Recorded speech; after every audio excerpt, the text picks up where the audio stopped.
you don't see the symptom. You deploy the software in the field, like anti-lock brake software and whatnot, and out of that 1% of the time, it will happen. then we have B getting to the destination first, and then the behavior of the program That's changes what the black completely. box is for. You just make sure it's got, boxes. a nice little crack in it, and the black box doesn't exist after the accident.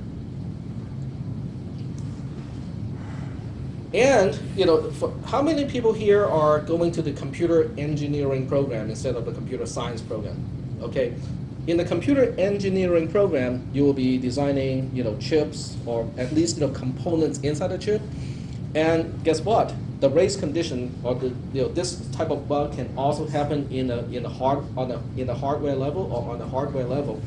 When it's on the hardware level, it takes on a whole different meaning. Okay. There was one time I had to, I know we're burning time right here.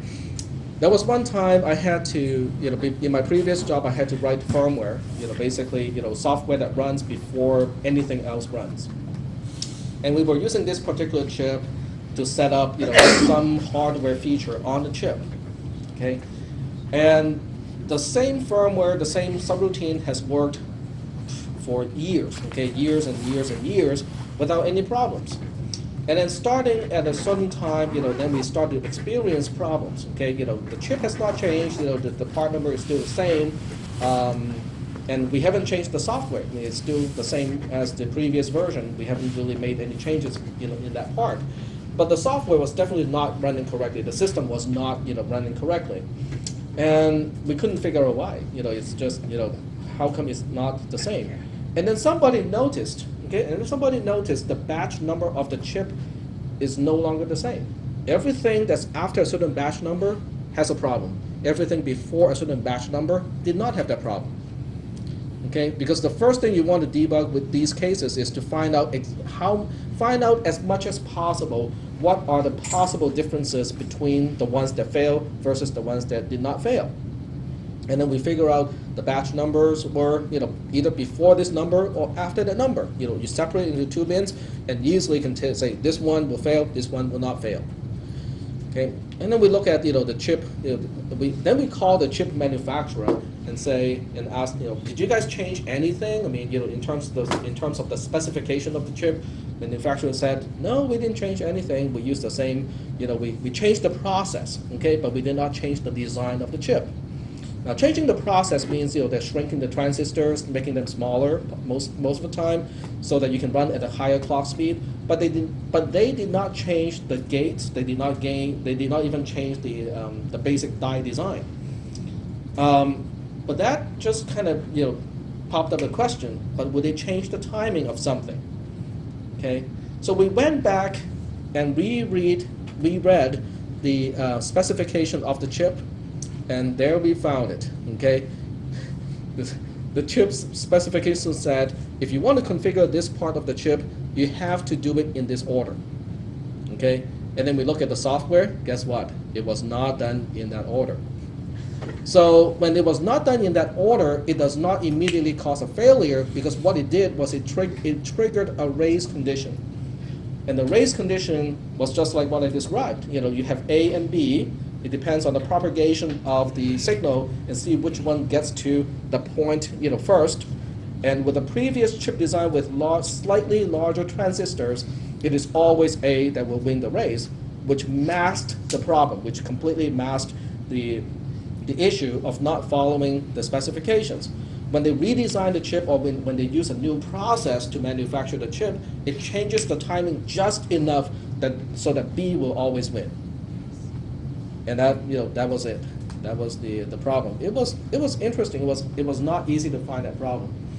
So computer engineers actually have a whole lot more fun because a lot of that stuff is less predictable and it's less testable as well when you compare that to software.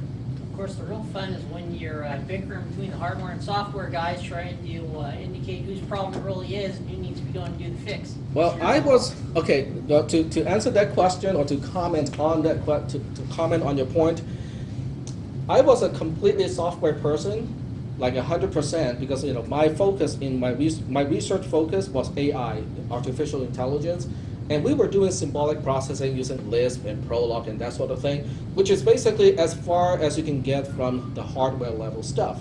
But I was working part-time for this company that made an embedded controller, and I was the person who was responsible for the firmware and also for the compiler and stuff like that.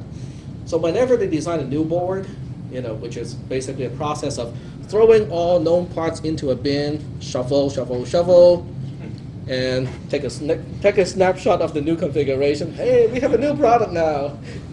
Okay, so anyway. So when they design a new board, they will have to, test the board, right?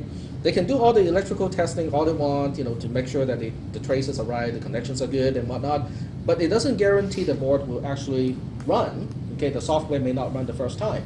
And I would have to write, some really, really basic software to turn on one single LED and then get stuck in the loop, just so that I can prove that I can get to the ROM to get that part to work. Then I have to write another program to test the RAM and stuff like that. So many times, I would get a board, I would write my software, and this is back in the good old days where you burn EPROMs. EPROM stands for EPROM stands for erasable, programmable, read-only memory. And the way you erase is to use UV. You use ultraviolet light, expose that thing under intense ultraviolet light for 15 minutes or so, then the content will be erased and you can reprogram it again. So anyway, so I would write the code and then burn it into these EPROMs, put it in and see whether it works or not. And sometimes it would not work. And then I would give it back to the person who designed the hardware, and they will always say, every single time, they will always say, it's a software issue. You have to fix it. They would tell me that I have to fix it. So there are times where I would just say, well, okay, but I want to understand how the hardware side works, because I don't think it's a software issue. It cannot be a software issue when my program is that simple and only exercising these features that are supposed to be on the board. And that's how I got into reading schematics, which is a description of how components are logically connected on a printed circuit board. And also I learned how to read PAL programming, EPLDs and stuff like that, basically programmable devices that will also control the gate logic of a hardware design, so that I can prove to the hardware people and say, no, it is your problem, you deal with it. So anyway, just little tidbits from my past life. Are there any? Yep. Blame it on the end user. The operators, oh, you have no idea how people use these things.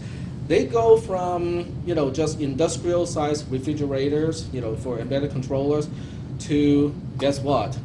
You remember that sign, with a railroad, there's a sign, that goes up and down. Yeah, we got into those applications too, and also in statistics collection devices at MGM Grand with their slot machines. Slot machines? Slot machines.